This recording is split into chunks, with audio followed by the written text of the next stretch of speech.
Hey guys, so today I played The Resistance, which is a game of social deduction. It's a card game, really cool game. I love social deduction games, so I want to talk about them for a little bit today. A social deduction game is essentially a game where everyone has to pretend to be on the same team or pretend to be accomplishing some goal, but they're really deceiving everyone else, and they're actually working towards something else. I just realized that I've used a lot of very vague and non-specific terms like something else or working on something, but you know what? You get what I'm trying to say. Basically, you're trying to lie to other people, and the goal of the game is to figure out who's lying to you and who's actually on your side. In The Resistance, you have 5 or more people, and about a third of them are spies, and the rest of them are trying to figure out who the spies are. And you do that by sending people on missions, and then if the mission fails, you know there was a spy on the mission, and things like that, and then it's all about arguing. It's like, okay, so I was on this mission, you were on this mission, and we were both on this mission, and those missions failed, so it's like, you're obviously the spy, and then it just gets... You throw accusations back and forth, and you basically have to try to pick up on subtle cues to figure out who's lying. And you can also use a little bit of logic.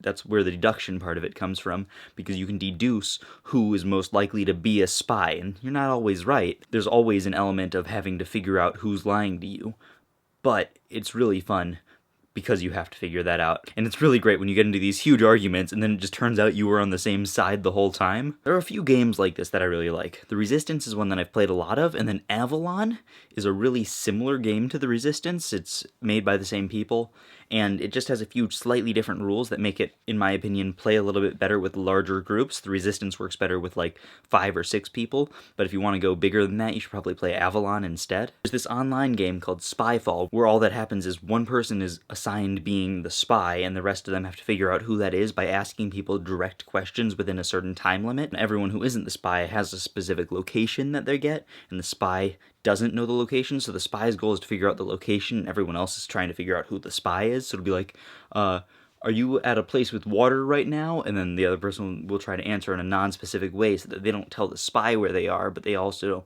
don't give away, but they also tell you enough so that you know they aren't the spy, and it's all about going back and forth like that. I think the reason these games are so much fun is because they're all about the people you're playing with, not really the core mechanics of the game so much. You can play any social deduction game as long as you're playing it with a group of people that you like playing games with.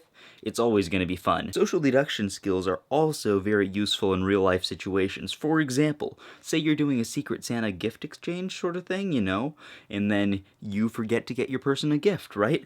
But no one knows who you're supposed to be giving a gift to. So what you can do is you can take someone else who is supposed to be giving a gift to someone else and just pretend that you got the gift that they gave to that person, and you got it for them. So you're like, all right, everyone, put your gifts in the thing here, and then it's like, okay, let's figure out who they're all for, and then when someone realizes, it's like, oh, I didn't get anything, it's like, oh, that's weird. I guess that person must have forgotten to give it to you because I gave that gift, but really it's the one that they gave, to that other person. And then they're like, what? No, you didn't. And you're like, look, here we go. Time to use my social deduction skills to prove that you're the liar, when really it was you. But that's what social deduction games are all about. So, you know, real life situation, guys.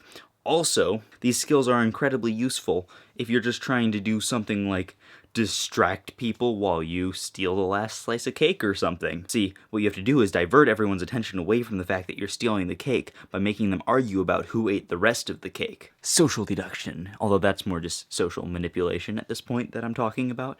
The social deduction part comes from when it's a game and there's like a spy. I suppose these skills are also useful if you are a spy working for the government or something, but I don't think anyone that important watches this YouTube channel, so let's not talk about that. Thanks for watching, guys.